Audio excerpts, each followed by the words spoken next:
एक दो तीन। राधे राधे दोस्तों, आप सभी का कान्हा एजुकेशन चैनल में स्वागत है। दोस्तों, कान्हा एजुकेशन आपके लिए बीएसटीसी का राजस्थान जीके का मॉडल पेपर लेके आया है। दोस्तों, आज का मॉडल पेपर चौथा मॉडल पेपर है। दोस्तों, इस मॉडल पेपर को पूरा देखें।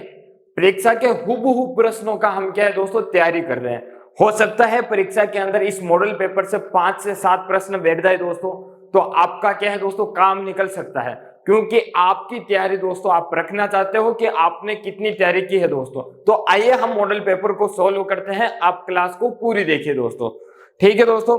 तो आज का हमारा पहला प्रश्न है और प्रश्न यह है कि राजस्थान में कम वर्षा का कारण अरावली पर्वतमाला की निम्न में से कौन सी स्थिति के कारण है। दोस्तों, जो राजस्थान में कम वर्षा का कारण है दोस्तों, वो अरावली पर्वतमाला की कौन सी स्थिति के कारण है दोस्तों बताना है। विकल्प देखिए, आप क्या है दोस्तों प्रश्न पढ़ने के बाद विकल्प देखते हुए उत्तर दीजिए दोस्तों कमेंट बॉक्स के अंदर कि कौन सा प्रश्न आपका सही है, और अंत में बताइए कि आपके कितने प्रश्न सही हुए। दोस्तों, मैं साथ ही साथ समझाता हुआ चलूंगा कि प्रश्न किस प्रकार से पूछा गया था विकल्प सहित। दोस्तों, तो हमें राजस्थान के अंदर दोस्तों क्या पूछा है, कम वर्षा पूछा है, और कम वर्षा के अंदर दोस्तों हमें क्या पूछा है, जो हमारी अरावली पर्वतमाला है, इस अरावली पर्वतमाला के कारण पूछा है दोस्तों। तो अरावली पर्वतमाला के निम्न में से कौन सी स्थिति के कारण है, इनका मानसून के समानांतर होना, मानसून दिशा के विपरीत होना, श्रृंखला दिशा के विपरीत होना, श्रृंखला का वनस्पति विहीन होना। दोस्तों, तो मैं बता दूं दोस्तों, राजस्थान के अंदर दोस्तों जो कम वर्षा का कारण है वो अरावली पर्वतमाला का क्या है दोस्तों, जो मानसून है उसी मानसून की दिशा में होना। क्या होना दोस्तों, जो मानसून है इस मानसून की दिशा में होना। क्या होना दोस्तों, मानसून की दिशा में होना, या फिर जो मानसून है इसके समानांतर होना। क्या होना दोस्तों, मानसून के समानांतर होना। क्या दोस्तों, मानसून के समानांतर होना। यानी कि दोस्तों यह हमारा है राजस्थान। क्या है दोस्तों, यह हमारा राजस्थान है, और इस प्रकार से दोस्तों क्या है, अरावली पर्वतमाला निकल रही है। और जो हमारे दोस्तों जो मानसून आता है वो भी इसी प्रकार से आता है, वो भी ऐसे ही समांतर निकल जाता है। तो समांतर निकलने के कारण हमारे राजस्थान के अंदर दोस्तों क्या है, कम वर्षा होती है। तो इसका सही उत्तर है दोस्तों विकल्प 1। ठीक है दोस्तों, अगला हमारा प्रश्न है कि राजस्थान में सबसे अधिक नमक उत्पादित होता है। दोस्तों, तो राजस्थान में सबसे अधिक नमक उत्पादित होता है सांबर झील से, पंच भद्रा से, लूणकरण से, फलोदी से। दोस्तों, तो राजस्थान में जो सबसे अधिक नमक उत्पादन होता है दोस्तों, वो नमक उत्पादन होता है सांबर झील से। कितना दोस्तों, सांबर झील से होता है।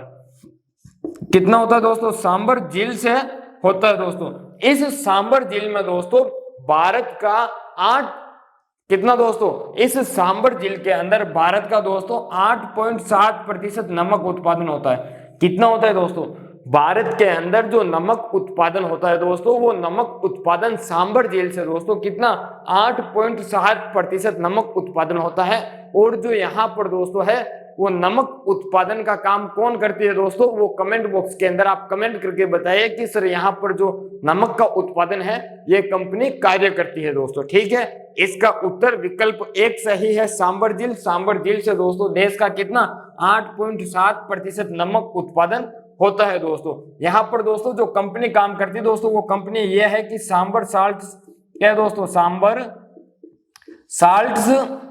साल्ट्स निगम, यही है शायद, सांबर साल्ट्स निगम या लिमिटेड है, सांबर साल्ट्स लिमिटेड है। क्या दोस्तों, लिमिटेड है, सांबर साल्ट्स लिमिटेड। ठीक है दोस्तों, यह है।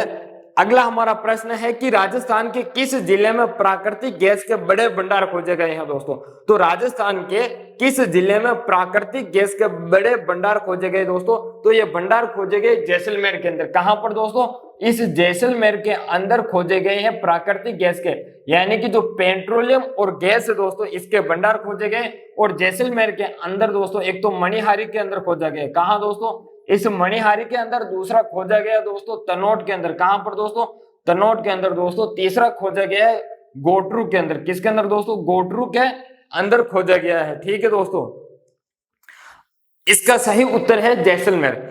अगला हमारा प्रश्न है कि 2011 की जनगणना के अनुसार जो राज्य की जनसंख्या वृद्धि दर है वो कितनी है दोस्तों। तो 2011 की जनगणना के अनुसार दोस्तों जो राज्य की 10 की वृद्धि दर है वो 10 की वृद्धि दर कितनी है दोस्तों। तो 10 की वृद्धि दर की बात करूं तो दोस्तों राज्य की 10 की वृद्धि दर है दोस्तों 21.3%। कितनी दोस्तों 21.3% 10 की वृद्धि दर है। साथ ही साथ यदि इसकी बात करूं दोस्तों तो वार्षिक वृद्धि दर कितनी है। तो वार्षिक वृद्धि दर है दोस्तों 2.13। ठीक है दोस्तों, कितनी है 2.13 है दोस्तों। तो इसका सही उत्तर है विकल्प एक 21.3%। अगला हमारा प्रश्न है दोस्तों कि 2011 की जनगणना के अनुसार राज्य में कम 10 के जनसंख्या वृद्धि दर वाला जिला युग्म है दोस्तों। तो 2011 की जनगणना के अनुसार राज्य में कम 10 के जनसंख्या वृद्धि दर वाला जिला युग्म है दोस्तों। तो ये जिला युग्म कौन सा है दोस्तों बताना। सबसे कम दोस्तों किसकी हुई थी। तो सबसे कम दोस्तों बताऊं तो मैं सबसे कम जो 10 के वृद्धि दर हुई थी दोस्तों वो हुई थी अपने गंगानगर की। किसकी दोस्तों, इस गंगानगर की हुई थी। गंगानगर की कितनी हुई थी दोस्तों, गंगानगर की 10% हुई थी। और इसी के साथ बात करूं तो दोस्तों झुंझुनू की हुई थी। किसकी दोस्तों, तो इस झुंझुनू की हुई थी कुछ 11.7% के लगभग। कितनी दोस्तों 11.7% के लगभग हुई थी। तो इसका जो सही उत्तर है दोस्तों विकल्प एक झुंझुनू और गंगानगर। ठीक है दोस्तों, अब हम बात करते हैं जो हमारा 10 के वृद्धि दर कम 10 के वृद्धि दर वाला। अब हम बात करते हैं अधिक 10 के वृद्धि दर की दोस्तों। तो सबसे ज्यादा किसकी वृद्धि हुई 10 के दर के अंदर, तो बाड़मेर की हुई। कितनी हुई दोस्तों 32.5% हुई। इसके बाद दोस्तों जैसलमेर की हुई। जैसलमेर की कितनी हुई दोस्तों, तो जैसलमेर की हुई दोस्तों 31.8%। कितनी दोस्तों 31.8% 10 की वृद्धि दर हुई दोस्तों। तो सबसे अधिक पूछ ले तो बाड़मेर और जैसलमेर करना और सबसे कम पूछ ले तो गंगानगर और झुंझुनू करना। ठीक है दोस्तों, अगला हमारा प्रश्न है कि मैथेरन किस जिले की लोक कला है दोस्तों। तो ये मैथेरन किस जिले की लोक कला है दोस्तों। तो मैथेरन के बारे में बता दूं कि इस मैथेरन की कला से दोस्तों जो देवी देवता हैं उनके भित्ति चित्र बनाए जाते हैं। साथ ही साथ दोस्तों तोरण बनाए जाते हैं इनकी कला द्वारा। दोस्तों क्या है, लकड़ी के तोरण बनाए जाते हैं। तो मैथेरन किला की बात करूं तो दोस्तों ये मैथेरन किला बीकानेर की है। कहां की है दोस्तों, मैथेरन किला बीकानेर की है। तो बीकानेर दोस्तों किस विकल्प में लिख रखा है, जोधपुर, चूरू, बीकानेर, उदयपुर दोस्तों। तो इसका सही उत्तर है विकल्प तीसरा बीकानेर। अगला हमारा प्रश्न है दोस्तों कि गलत युग्म को चुनिए। जो गलत युग्म है इसको चुनना है दोस्तों। साहित्यिक रचना साहित्यकार दे रखा है। एक तरफ साहित्यिक रचना दे रखी है, दूसरी तरफ हमें साहित्यकार दे रखा है। तो पहले जो रचना दे रखी है बादली, इस बादली का साहित्यकार कौन है दोस्तों। देखो चंद्र प्रकाश देवल नहीं दोस्तों, जो बादली है इस बादली का साहित्यकार की बात करूं तो चंद्र सिंह क्या है दोस्तों, चंद्र सिंह है। कौन है दोस्तों, चंद्र सिंह वीरकली है। क्या है दोस्तों, चंद्र सिंह वीरकली है। ठीक है दोस्तों, चंद्र सिंह है। क्या है दोस्तों, चंद्र सिंह है। इतने ही ध्यान रखना, चंद्र सिंह है। चंद्र प्रकाश देवल नहीं, चंद्र सिंह है। राधा का सत्य प्रकाश जोशी है। मेघमाल का सुमेर सिंह शेखावत है। बाथा में भूगोल की जो साहित्यकार है दोस्तों इसका हरीश बादानी है दोस्तों। तो इसका जो सही उत्तर है विकल्प एक। बादली का जो साहित्यकार है दोस्तों, बादली का साहित्यकार कौन है दोस्तों, चंद्र सिंह है दोस्तों। ठीक है, अगला हमारा प्रश्न है कि चंद्र बरदई द्वारा रचित ग्रंथ है दोस्तों। जो चंद्र बरदई है दोस्तों, इस चंद्र बरदई ने कौन सा ग्रंथ लिखा ये बताना दोस्तों। तो चंद्र बरदई की बात करूं तो दोस्तों ये जो पीसी थर्ड जो पृथ्वी सिंह जो अपने पृथ्वीराज चौहान तीर्थ है दोस्तों उसके क्या है दरबारी विद्वान थे। तो इन्होंने दोस्तों एक ग्रंथ की रचना की, उस ग्रंथ का नाम बताना दोस्तों, कौन सा ग्रंथ लिखा। इसका दोस्तों आप क्या है कमेंट बॉक्स के अंदर जवाब दीजिए कि सर ये इसका जवाब है दोस्तों। क्या है कि आप जो आपका टेस्ट दे रहे हो दोस्तों पता चलेगा कि आपने कितने प्रश्न सही किए, आपने तैयारी कैसे की है दोस्तों। इन प्रश्नों के माध्यम से आपको पता चलेगा कि जो आपकी जो कमी है वो किस टॉपिक में कमजोर हो दोस्तों और किस टॉपिक में अच्छे हो। तो फिर आपको तैयार वही टॉपिक करना है जहां आप कमजोर हो दोस्तों। यदि क्लास पसंद आ रही हो तो क्लास को क्या करो दोस्तों, लाइक करो, अपने दोस्तों तक शेयर करो। यदि चैनल पर नए हो तो चैनल को क्या है दोस्तों सब्सक्राइब कर दो। दोस्तों मैं बात कर रहा था चंद्र बरदई ने दोस्तों, तो इस चंद्र बरदई ने कौन सा ग्रंथ लिखा। तो चंद्र बरदई ने दोस्तों जो ग्रंथ लिखा वो ग्रंथ लिखा था दोस्तों पृथ्वीराज रासो। कौन सा ग्रंथ लिखा था दोस्तों, पृथ्वीराज रासो ग्रंथ लिखा था दोस्तों। एक हुए थे जयानक, कौन हुए थे दोस्तों, जयानक। ये जयानक भी दोस्तों पृथ्वीराज चौहान तीर्थ के क्या है दोस्तों दरबारी विद्वान है और इन्होंने भी एक ग्रंथ लिखा था दोस्तों, वो लिखा था पृथ्वीराज विजय। कौन सा ग्रंथ लिखा था दोस्तों? पृथ्वीराज विजय ग्रंथ लिखा था। ठीक है दोस्तों, ये हुई बात। अब हम बात करते हैं दोस्तों, जो कामायनी है, इस कामायनी के कौन है दोस्तों? जयशंकर प्रसाद है। और आलेखंड के कौन है दोस्तों? तो आलेखंड के कौन है दोस्तों? ये आप बताइए कमेंट बॉक्स के अंदर कि आलेखंड के ये थे दोस्तों। इसका सही उत्तर क्या है? विकल्प 1 है। अगला हमारा प्रश्न है दोस्तों कि राजस्थान उच्च न्यायालय की मुख्य पीठ किस शहर में है दोस्तों? तो जो राजस्थान उच्च न्यायालय है, इस राजस्थान उच्च न्यायालय की मुख्य पीठ किस शहर में है दोस्तों? तो मुख्य पीठ की बात करूं तो मुख्य पीठ दोस्तों जोधपुर जिले के अंदर है। कहां है दोस्तों? मुख्य पीठ जोधपुर के अंदर है दोस्तों। और इस मुख्य पीठ की एक खंडपीठ भी है।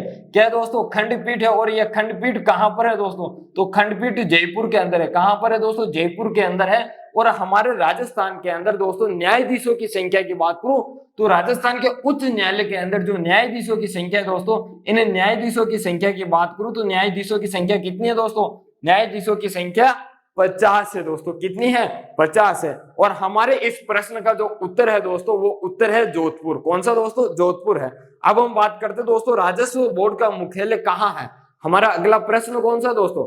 कि राजस्व बोर्ड है, इस राजस्व बोर्ड का मुख्यालय कहाँ है? तो राजस्व बोर्ड का मुख्यालय की बात करूं तो दोस्तों मुख्यालय कहां पर है? अजमेर के अंदर है। कहां पर है दोस्तों? अजमेर के अंदर है। और इस राजस्व बोर्ड मुख्यालय की जो स्थापना हुई थी, यह स्थापना कब हुई थी दोस्तों? तो इसकी स्थापना हुई थी 1 नवंबर, कब हुई थी दोस्तों? 1 नवंबर 1956 को हुई थी। कब हुई थी दोस्तों स्थापना राजस्व मुख्यालय बोर्ड की?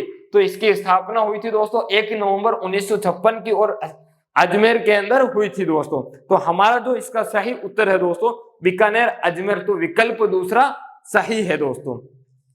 अगला हमारा प्रश्न है कि 2.5 दिन का झोपड़ा कहां पर है दोस्तों? तो जो 2.5 दिन का झोपड़ा है दोस्तों वो कहां पर है? अजमेर के अंदर है दोस्तों। और यहाँ पर हमारे जो पंजाब के फकीर बाबा है उनका क्या है दोस्तों? 2.5 दिन का उर्स भी लगता है यहाँ पर। ठीक है दोस्तों। अगला हमारा प्रश्न है कि राजस्थान में पूर्णतः बहने वाली सबसे लंबी है दोस्तों, लंबी नदी है। तो राजस्थान में पूर्णतः बहने वाली सबसे लंबी नदी है। तो सबसे लंबी नदी कौन सी है दोस्तों? बताइए। तो सबसे लंबी नदी है दोस्तों, कौन सी है सबसे लंबी नदी दोस्तों? तो सबसे लंबी नदी बनास नदी है। कौन सी नदी है दोस्तों? बनास नदी है। और ये बनास नदी दोस्तों 480 किलोमीटर हमारे राजस्थान के अंदर बहती है और पूर्णतः राजस्थान के अंदर ही बहती है दोस्तों। इसका जो उद्गम स्थल है दोस्तों वो कौन सा उद्गम स्थल है? तो इसका जो उद्गम स्थल है दोस्तों वो है खमनोर की पहाड़ियां। कौन सी दोस्तों? खमनोर की पहाड़ियां है। और ये खमनोर की पहाड़ियां किस जिले में स्थित है दोस्तों? तो जो खमनोर की पहाड़ी है दोस्तों वो राजसमंद जिले में स्थित है। कहां पर दोस्तों? राजसमंद जिले में स्थित है। तो इसका सही उत्तर क्या है दोस्तों? बनास है। विकल्प देखिए, 1 माही, दूसरा चंबल, तीसरा बनास, चौथा लूनी। तो इसका सही उत्तर क्या है दोस्तों? बनास है। अगला हमारा प्रश्न है कि राजस्थान में दर्रा अभ्यारण्य कहां पर स्थित है दोस्तों? जो राजस्थान में दर्रा अभ्यारण्य है वो कहां पर स्थित है दोस्तों? प्रतापगढ़, बूंदी, करौली, कोटा दोस्तों। तो राजस्थान में दर्रा अभ्यारण्य की बात करूं तो दोस्तों ये कहां पर स्थित है? कोटा जिले में स्थित है। कहां पर दोस्तों? कोटा के अंदर स्थित है दोस्तों। और ये जो किन जिलों में फैला हुआ है उन जिलों की बात करूं तो दोस्तों ये आता है 2 जिलों के अंदर। एक तो कोटा जिले के अंदर दोस्तों, साथ ही साथ झालावाड़ जिले में फैला हुआ है। कहां पर दोस्तों? कोटा और झालावाड़ जिले के अंदर इसका क्षेत्रफल है दोस्तों। साथ ही साथ बात करूं तो राजस्थान में जो दर्रा अभ्यारण्य है दोस्तों, इस दर्रा अभ्यारण्य को जनवरी 2012 के अंदर दोस्तों, कौन तारीख क्या है दोस्तों? जनवरी 2012 के अंदर इसको राष्ट्रीय उद्यान के अंदर दर्जा दिया गया है। किसके अंदर दोस्तों? राष्ट्रीय उद्यान का दर्जा दिया गया है। और जो इसे राष्ट्रीय उद्यान का दर्जा दिया गया था, यह राजस्थान का तीसरा राष्ट्रीय उद्यान है। कौन सा दोस्तों? राजस्थान का तीसरा राष्ट्रीय उद्यान है। कौन सा दोस्तों? राजस्थान का तीसरा राष्ट्रीय उद्यान है। 2 जनवरी 2012 के अंदर जो दर्रा अभ्यारण्य है वो कोटा के अंदर स्थित है और इसे राष्ट्रीय उद्यान का दर्जा दिया गया है दोस्तों। ये कोटा और झालावाड़ जिले के अंदर फैला हुआ है दोस्तों। ठीक है, हमारा यह प्रश्न हुआ समाप्त दोस्तों। अगला जो हमारा प्रश्न है वो प्रश्न यह है कि भारतीय कृषि अनुसंधान परिषद द्वारा, दोस्तों जो भारतीय कृषि अनुसंधान परिषद है इसके द्वारा राजस्थान में राष्ट्रीय स्तर के अनुसंधान केंद्र स्थापित किए गए हैं। राष्ट्रीय स्तर के अनुसंधान हमारे राजस्थान के अंदर कृषि राष्ट्रीय अनुसंधान क्या है दोस्तों स्थापित किए गए हैं, वो कहां पर किए गए हैं दोस्तों ये बताना है। आमेर, जयपुर व बिचपाल बीकानेर के अंदर, बसी, चित्तौड़गढ़ व मांगरोल, बारा के अंदर, दुर्गापुरा, जयपुर व शाहपुरा, भीलवाड़ा के अंदर, तबीजी, अजमेर व सेवर, भरतपुर दोस्तों। तो कहां पर किए गए हैं दोस्तों? तबीजी, अजमेर व सेवर, भरतपुर के अंदर किए गए हैं, यानी कि जो हमारा विकल्प फोर्थ है वो इसका सही उत्तर है। क्या है दोस्तों? तबीजी, अजमेर व सेवर, भरतपुर के अंदर दोस्तों जो भारतीय कृषि अनुसंधान परिषद है इसके द्वारा राजस्थान में राष्ट्रीय स्तर के दोस्तों जो अनुसंधान केंद्र स्थापित किए गए हैं वो तबीजी, अजमेर व सेवर, भरतपुर के अंदर किए गए दोस्तों। अगला हमारा प्रश्न है दोस्तों कि जो भैंस की नस्ल है वो कौन सी नस्ल है दोस्तों? इसका उत्तर आप कमेंट बॉक्स के अंदर करके बताइए कि सर इसका उत्तर यह सही है दोस्तों। विकल्प देखिए, सोनाडी है, मुर्रा है, नाचना है दोस्तों, थार पाकर है। तो इसका सही उत्तर क्या है दोस्तों? आप एक बार कमेंट बॉक्स के अंदर करके बताइए कि सर इसका सही उत्तर यह है दोस्तों। अगला जो हमारा प्रश्न होगा हम उस पर भी चर्चा करेंगे, पहले इस प्रश्न पर चर्चा करेंगे ताकि क्या है दोस्तों एक प्रश्न से आपके 2-2, 3-3 प्रश्न तैयार हो रहे हैं। यदि हम इस क्लास के अंदर दोस्तों 30 प्रश्न देखते हैं और एक साथ 30 प्रश्न के 2-2 प्रश्न और एक्स्ट्रा साथ तैयार होते हैं दोस्तों, तो आपके एक एक भी तैयार हो तो 30 दूनी 60 प्रश्न तैयार हो रहे हैं। यदि 2-2 हो तो 30 इंटू 30 प्लस 30 प्लस यानी कि 90 प्रश्न आपके सही हो रहे हैं दोस्तों। तो जो भैंस की नस्ल है इसके अंदर दोस्तों कौन सी है बतानी है। तो जो भैंस की नस्ल है दोस्तों, भैंस की नस्ल एक तो क्या है मुर्रा, क्या है दोस्तों मुर्रा। इस मुर्रा को क्या कहते हैं दोस्तों? खंडी कहते हैं। और इसके बाद दोस्तों जो सोनाडी है दोस्तों, ये सोनाडी नहीं है, सोनाडी है या सोनाडी कहो दोस्तों, तो ये किसकी है? भेड़ की नस्ल है। और जो थार पाकर है वो गाय की नस्ल है। कौन सी दोस्तों? ये जो थार पाकर है, ये थार पाकर दोस्तों, थार पाकर है दोस्तों, ये थार पाकर किसकी है? गाय की नस्ल है। ठीक है दोस्तों, गाय की नस्ल की एक बात और करो तो गाय के अंदर दोस्तों कौन सी आती है? अजमेरी आती है दोस्तों। ठीक है, अगला हमारा प्रश्न है दोस्तों कि जो सहकारी तंत्र में संचालित शक्कर का कारखाना स्थित है दोस्तों वो है सहकारी तंत्र, यानी कि जो सहकारी सिस्टम था दोस्तों, सहकारी समिति। तो सहकारी समिति में संचालित जो शक्कर का कारखाना है दोस्तों वो कहां पर स्थित है दोस्तों? तो ये बताना है दोस्तों राजस्थान के अंदर दोस्तों शक्कर के कारखाने 3 थे। कितने दोस्तों? जो शुगर मिल थी वो राजस्थान के अंदर कितनी? 3 थी दोस्तों। जो पहली निजी क्षेत्र की शुगर मिल थी दोस्तों वो कहां पर थी? हमारे ये थी भोपाल सागर में। कहां पर दोस्तों? भोपाल सागर के अंदर थी। और ये कब बनी थी दोस्तों? तो ये बनी थी 1932 के अंदर चित्तौड़गढ़ जिले में। कहां पर दोस्तों? चित्तौड़गढ़ जिले के अंदर बनी थी। यह हमारे राजस्थान की पहली और निजी मिल थी। ठीक है दोस्तों, और इस मिल का नाम था दोस्तों दी मेवाड़ शुगर मिल। क्या नाम था दोस्तों? दी मेवाड़ शुगर मिल था दोस्तों। क्या नाम था? दी मेवाड़ शुगर मिल था। इसी प्रकार हम बात करते हैं तो राजस्थान की दूसरी मिल की बात करूं तो दोस्तों राजस्थान की दूसरी मिल बनी थी 1938 के अंदर। 1938 के अंदर बनी थी दोस्तों गंगानगर जिले में। कहां पर दोस्तों? गंगानगर जिले के अंदर जो मिल बनी थी उसका नाम था दोस्तों श्री गंगानगर शुगर मिल्स था। क्या नाम था? श्री गंगानगर शुगर मिल्स था। और तीसरी मिल्स बनी थी दोस्तों जो हमारे राजस्थान क्या हमारे भारत के स्वतंत्र होने के बाद दोस्तों तीसरी मिल बनी थी। और तीसरी मिल कब बनी थी दोस्तों? तो इसका जवाब आपको कमेंट बॉक्स के अंदर करके बताना है कि सर तीसरी मिल इस दिन बनी। जो हमारा सही उत्तर है दोस्तों तीसरी मिल बनी थी केशोरायपाटन। कौन सी दोस्तों? केशोरायपाटन। केशोरायपाटन मिल बनी थी दोस्तों तीसरी। और तीसरी जो मिल बनी थी दोस्तों यह श्री गंगानगर हमारे राजस्थान की पहली दोस्तों कौन सी है? सार्वजनिक मिल है। कौन सी दोस्तों? सार्वजनिक मिल थी। सार्वजनिक यानी कि सरकारी मिल थी। कौन सी दोस्तों? सरकारी। और अब हम जो तीसरी मिल पढ़ रहे हैं दोस्तों ये तीसरी मिल केशोरायपाटन दोस्तों बूंदी जिले के अंदर है। कहां दोस्तों? बूंदी जिले के अंदर है। और ये सहकारी मिल है। कौन सी दोस्तों? सहकारी मिल है। तो सहकारी मिल कब बनी थी दोस्तों? तो ये मिल बनी थी 1965 के अंदर। कब बनी थी दोस्तों? 1965 के अंदर बनी थी। तो हमारा जो प्रश्न था कि सहकारी तंत्र या सहकारी समिति में संचालित शक्कर का कारखाना यानी कि शुगर मिल का कारखाना स्थित है दोस्तों तो कौन सा है? केशोरायपाटन है दोस्तों। कौन सा है? केशोरायपाटन है। भोपाल सागर की दोस्तों प्राइवेट निजी मिल्स थी। अगला हमारा प्रश्न है कि निम्न में से किस नदी के किनारे स्थित गणेश्वर में ताम्र युगीन सभ्यता के अवशेष पाए गए दोस्तों? तो गणेश्वर सभ्यता कहां पर है दोस्तों? तो गणेश्वर सभ्यता की बात करूं तो दोस्तों जो गणेश्वर सभ्यता है ये गणेश्वर सभ्यता कहां पर है दोस्तों? तो गणेश्वर सभ्यता है नीम का थाना। कहां पर दोस्तों? नीम का थाना। और ये नीम का थाना पहले सीकर जिले में आया करता था। कहां पर दोस्तों? पहले नीम का थाना सीकर जिले में आया करता था, अब ये नीम का थाना एक जिला बन गया है दोस्तों। ठीक है, तो ये नीम का थाना के अंदर गणेश्वर सभ्यता आती थी दोस्तों। और ये कांतली नदी के किनारे, कहां पर दोस्तों? कांतली नदी के किनारे। कहां पर है दोस्तों? कांतली नदी के किनारे है। और इस गणेश्वर सभ्यता को दोस्तों ताम्रयुगीन सभ्यता की जननी कहा जाता है दोस्तों। जो ताम्रयुगीन सभ्यता है इसकी जननी इस गणेश्वर सभ्यता को कहा जाता है दोस्तों। क्या कहा जाता है? कि जो ताम्रयुगीन सभ्यता है दोस्तों, इस ताम्रयुगीन सभ्यता की क्या है दोस्तों? जननी कहा जाता है। क्या कहा जाता है दोस्तों? जननी कहा जाता है दोस्तों, ध्यान रखना। नीम का थाना पहले सीकर जिले में आता था दोस्तों, अब इससे ही जिला बना दिया गया है नीम का थाना। तो इस यहाँ पर कौन सी नदी के किनारे गणेश्वर सभ्यता दोस्तों? कांतली नदी के किनारे है। और हमारा जो उत्तर है दोस्तों विकल्प एक सही है, कांतली। और इस गणेश्वर सभ्यता को दोस्तों क्या कहा जाता है?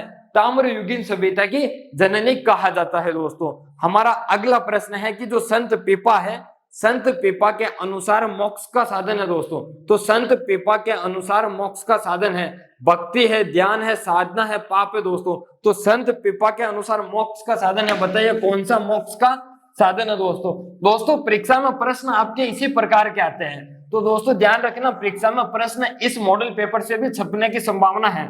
और कितने छपेंगे ये तो आप जानते हैं और मैं जानता हूं कि कितने छपेंगे। यदि आप इनको सही कर लेते हो दोस्तों तो समझ लो सारे के सारे प्रश्न छपेंगे, और नहीं कर पाए तो भी इन्हीं पेपर से प्रश्न छपेंगे दोस्तों। क्योंकि आपका जो पेपर है दोस्तों वो इसी लेवल का चलने वाला है। हमने, हमारी टीम ने मिलकर दोस्तों 2011 से लेकर 2022 के पेपर का एनालिसिस किया है दोस्तों। तो जो पेपर बने वो इसी प्रकार से और इसी लेवल के बने। तो हम भी मॉडल पेपर इसी लेवल के बना रहे हैं दोस्तों। तो संत पीपा की बात करूं तो दोस्तों इस संत पीपा की दोस्तों क्या है, इसका चलो पहले मैं उत्तर बता देता हूं कि संत पीपा के अनुसार जो मोक्ष का साधन है दोस्तों, वो मोक्ष का साधन क्या है? भक्ति है। क्या है दोस्तों? भक्ति है। अब मैं संत पीपा की बात कर लूं दोस्तों, तो संत पीपा का जन्म दोस्तों कब हुआ था? संत पीपा का दोस्तों जो जन्म हुआ था वो 1425 के अंदर गागरोन के अंदर हुआ था। कहां हुआ था दोस्तों? गागरोन के अंदर हुआ था। यह तो हुआ हमारे संत पीपा का जन्म 1425 में गागरोन के अंदर हुआ था दोस्तों। हमारे संत पीपा ने दोस्तों क्या है, जो फिरोज शाह तुगलक है दोस्तों, कौन? हमारे फिरोज शाह तुगलक। इन फिरोज शाह तुगलक को क्या है दोस्तों युद्ध के अंदर पराजित किया था। फिरोज शाह तुगलक को क्या है दोस्तों संत पीपा ने पराजित किया था युद्ध के अंदर। ठीक है दोस्तों, ध्यान रखना फिरोज शाह तुगलक का युद्ध संत पीपा से हुआ था, जिन्होंने फिरोज शाह तुगलक को पराजित किया था दोस्तों। और संत पीपा दोस्तों दर्जी समुदाय के आराध्य देव है। क्या है दोस्तों? दर्जी समुदाय के आराध्य देव है। किसके दोस्तों? दर्जी समुदाय के आराध्य देव है, ध्यान रखना। दर्जी समुदाय के आराध्य देव पूछ ले तो संत पीपा है। संत पीपा ने मोक्ष का दोस्तों साधन बताया भक्ति का। संत पीपा का जन्म 1425 में गागरोन के अंदर हुआ था दोस्तों। संत पीपा ने फिरोज शाह तुगलक को युद्ध के अंदर पराजित किया था दोस्तों। संत पीपा दर्जी समुदाय के क्या है दोस्तों? आराध्य देव है। अगला हमारा प्रश्न है दोस्तों कि जो आशापुरा माता है वो किस वंश की कुल देवी है दोस्तों? विकल्प देके चौहान, राठौड़, खिंची, गोहिल। तो जो आशापुरा माता है दोस्तों वो चौहान राजवंश की क्या है? कुल देवी है। किसकी दोस्तों?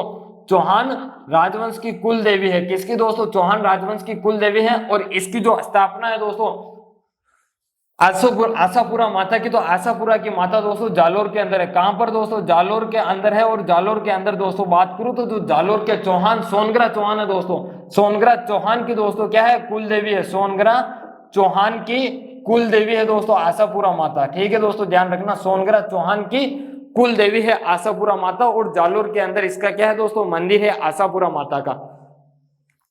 अगला हमारा प्रश्न है दोस्तों कि जो आदिवासियों का कुंभ है, कुंभ कहा जाने वाला बेनेश्वर मेला किस जिले में लगता है दोस्तों? तो आदिवासियों का कुंभ कहा जाने वाला बेनेश्वर मेला किस जिले में लगता है दोस्तों? डूंगरपुर, झालावाड़, बारा और बांसवाड़ा। तो ये जो आदिवासियों का कुंभ है दोस्तों, ये बेनेश्वर मेला दोस्तों कहाँ लगता है? तो ये मेला दोस्तों डूंगरपुर जिले के अंदर लगता है। कहां पर दोस्तों? डूंगरपुर जिले के अंदर लगता है। और ये जो मेला है दोस्तों सोम जाखम दोस्तों, और एक नदी और है दोस्तों, ये बताना कौन सी नदी है, उनके संगम पर लगता है दोस्तों। सोम जाखम और माही नदी के, कहां पर दोस्तों? सोम जाखम और माही नदी के संगम पर यह मेला लगता है, बेनेश्वर मेला दोस्तों। यह आदिवासियों का कुंभ कहा जाने वाला बेनेश्वर मेला है, या दोस्तों बिल्लो का कुंभ कहा जाने वाला है दोस्तों। ठीक है दोस्तों, ये वागड़ का क्या है दोस्तों? मेला लगता है यहाँ पर। डूंगरपुर सही इसका उत्तर है दोस्तों। अगला हमारा प्रश्न है कि फूलडोल उत्सव मनाया जाता है दोस्तों। जो फूलडोल उत्सव है दोस्तों वो भीलवाड़ा के अंदर शाहपुरा में मनाया जाता था, और शाहपुरा दोस्तों अब वर्तमान जिलों के अनुसार एक नया जिला बन चुका है शाहपुरा। पहले भीलवाड़ा जिला के अंदर आता था, अब शाहपुरा को क्या है दोस्तों नया जिला बना दिया गया है, और इस शाहपुरा के अंदर दोस्तों फूलडोल महोत्सव मनाया जाता है। और ये फूलडोल महोत्सव दोस्तों राम सनेही पंत द्वारा मनाया जाता है। किसके द्वारा? राम सनेही पंत द्वारा मनाया जाता है। किसके द्वारा दोस्तों? राम सनेही पंत द्वारा शाहपुरा के अंदर फूलडोल उत्सव मनाया जाता है। और ये फूलडोल उत्सव दोस्तों होली के अगले दिन मनाया जाता है। किसके दोस्तों? होली के अगले दिन, होली के अगले दिन मनाया जाता है दोस्तों। इसका सही विकल्प है दोस्तों विकल्प तीसरा, राम सनेही पंत द्वारा। अगला हमारा प्रश्न है दोस्तों कि गौरबंद आभूषण है, जो गौरबंद आभूषण है वो है राजस्थानी महिलाओं द्वारा गले में पहनने का, राजस्थानी महिलाओं द्वारा विवाह के समय पहनने वाला विशेष आभूषण, ऊंट के गले का, महिलाओं के हाथ में पहनने का बाजूबंद दोस्तों। तो जो गौरबंद आभूषण है दोस्तों, यह गौरबंद आभूषण की बात करूं तो ऊंट के गले में पहनने वाला आभूषण है। किसका दोस्तों? ऊंट के गले का। किसका दोस्तों? ऊंट के गले का है। ठीक है दोस्तों, विकल्प सी सही है आपका। अगला हमारा प्रश्न है कि राजस्थान में सर्वाधिक प्रतिशत वाली अनुसूचित जनजाति दोस्तों। तो राजस्थान में सर्वाधिक प्रतिशत वाली अनुसूचित जनजाति की बात करूं दोस्तों तो कौन सी अनुसूचित जनजाति है दोस्तों? तो देखना, एक तो मीणा है, मीणा के बाद दोस्तों भील आते हैं। क्या आता है दोस्तों? भील आते हैं। और इस भील के बाद दोस्तों क्या आता है? गरासिया आता है। क्या आता है दोस्तों? गरासिया जनजाति आती है। तो इसके अनुसार अब आपका उत्तर देखिए कौन सा सही है। विकल्प 1 भील, विकल्प 2 मीणा, विकल्प 3 गरासिया, चौथा सहरिया दोस्तों। तो आपका जो सही उत्तर है विकल्प 2 मीणा। राजस्थान में सर्वाधिक प्रतिशत वाली जो अनुसूचित जनजाति है दोस्तों वो मीणा है, और मीणा के बाद भील आती है, भील के बाद गरासिया जनजाति आती है दोस्तों। अगला हमारा प्रश्न है कि इतिहास प्रसिद्ध सिवाना दुर्ग किस जिले में स्थित है दोस्तों? तो सिवाना दुर्ग पहले दोस्तों बाड़मेर के अंदर आता था। कहां पर दोस्तों? जो सिवाना दुर्ग है दोस्तों ये पहले बाड़मेर जिले में आता था दोस्तों। अब किस जिले में आता है, नया जो जिला बना उसके अनुसार बताना है दोस्तों। पहले तो सिवाना दुर्ग हम जिसे जालोर की कुंजी कहा करते थे, और इस सिवाना को दोस्तों क्या कहते थे? मेवाड़ की, मारवाड़ की शरण स्थली कहते थे। क्या कहते थे दोस्तों? तो ये जो सिवाना दुर्ग है, यह सिवाना दुर्ग कहां पर स्थित है दोस्तों? तो सिवाना दुर्ग की बात करूं तो दोस्तों ये पहले तो बाड़मेर जिले के अंदर आता था, अब वर्तमान जिले की बात करूं तो दोस्तों बालोतरा जिले में आता है। किसमें दोस्तों? बालोतरा जिले के अंदर आता है दोस्तों। ये वही बालोतरा है जहां से दोस्तों क्या है, लूनी नदी का जल खारा हो जाता है दोस्तों। बालोतरा जिले के अंदर आता है। यह बालोतरा बाड़मेर से टूटकर नया बना है। सिवाना दुर्ग की बात करूं तो सिवाना दुर्ग क्या है दोस्तों? जालोर की कुंजी है। क्या है दोस्तों? जालोर की कुंजी है। ठीक है दोस्तों, विकल्प 1 सही है बाड़मेर जिले में दोस्तों। अगला हमारा प्रश्न है कि जो जोधपुर के निकट ओसिया मंदिरों का समूह है दोस्तों वो किसकी देन है? जोधपुर के निकट जो ओसिया मंदिरों का समूह है किसकी देन है? राठौड़ की है, गहलोत की है, चौहान की है या प्रतिहार की दोस्तों? तो किसकी है? प्रतिहार राजवंश की है। किसकी दोस्तों? प्रतिहारों की है। विकल्प चौथा सही उत्तर है दोस्तों। अगला हमारा प्रश्न है दोस्तों कि जो जोधपुर में प्राचीन राजाओं की छत्रियों एवं उद्यान के लिए प्रसिद्ध स्थान का नाम है दोस्तों। तो जोधपुर में जो प्राचीन राजाओं की छत्रियां थी दोस्तों वो कहां पर स्थित है दोस्तों? वो मंडोर के अंदर स्थित है। कहां पर दोस्तों? मंडोर के अंदर स्थित है। एवं उद्यान के लिए जो प्रसिद्ध स्थान है वो मंडोर है दोस्तों।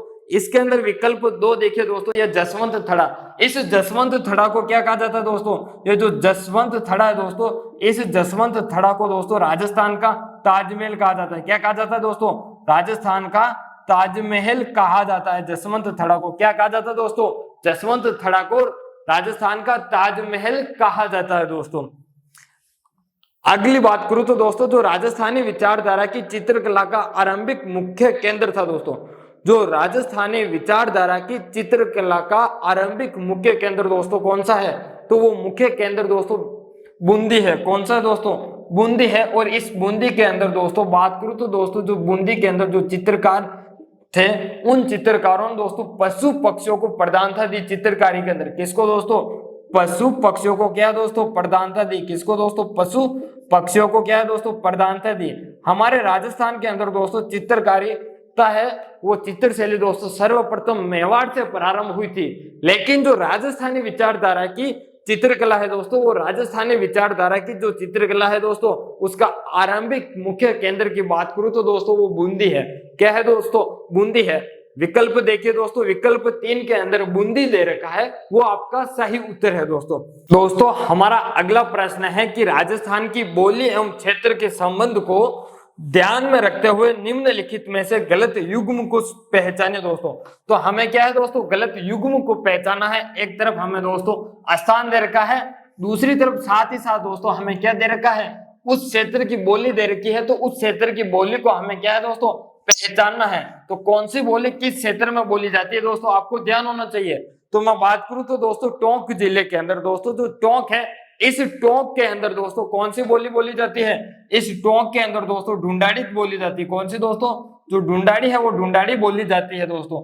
अगली बात करूं तो दोस्तों पाली के अंदर बागड़ी नहीं दोस्तों, पाली के अंदर बागड़ी बोली नहीं बोली जाती। ये बागड़ी बोली कहां दोस्तों?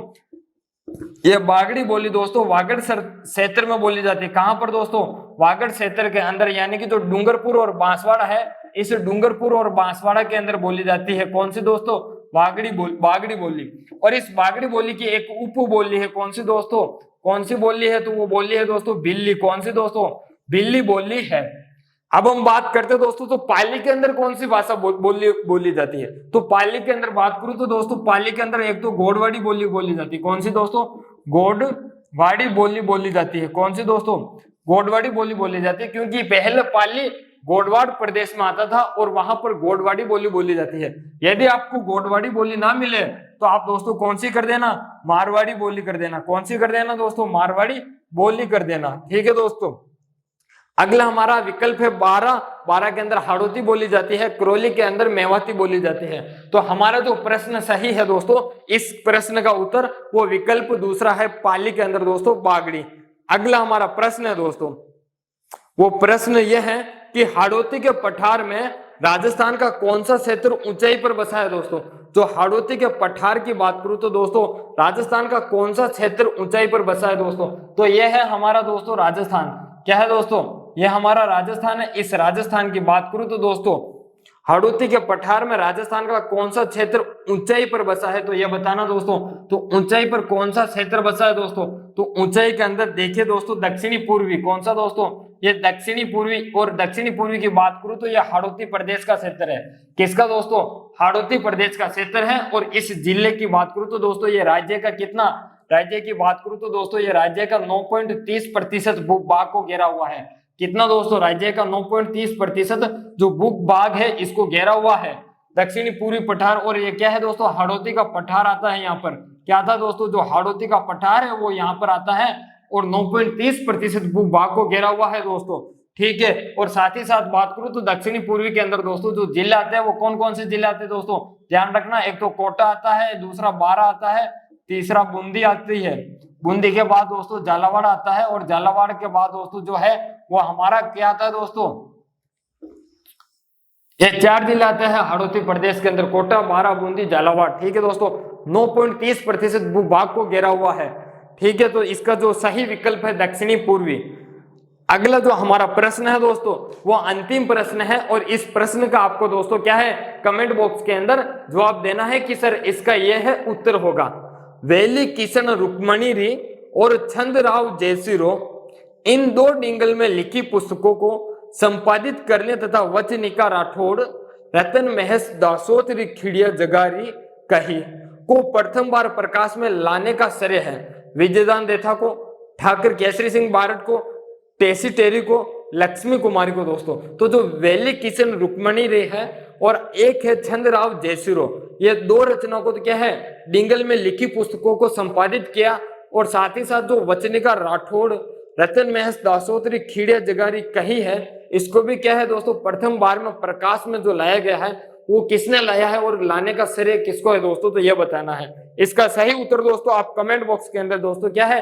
कमेंट करके बताइए। आपने यदि गलत जवाब दोगे तो हमारी टीम द्वारा इसका सही जवाब आपको रिप्लाई में दे देगी कि इसका सही जवाब यह है दोस्तों। तो क्या है दोस्तों? यदि आपको क्लास अच्छी लगी हो तो क्लास को लाइक कर दो दोस्तों, साथ ही साथ आपके दोस्तों को भी शेयर कर दो ताकि उनको भी पता चले कि तैयारी अंतिम तौर पर इस प्रकार से की जाती है दोस्तों, जैसे ही प्रश्न आए उत्तर दे दे, जैसे ही प्रश्न आए तो क्या कर दे दोस्तों, उत्तर दे दे। दोस्तों चैनल पर नए हो तो चैनल को सब्सक्राइब कर दे दोस्तों। धन्यवाद आप सभी का, मिलते हैं फिर कल इसी वक्त।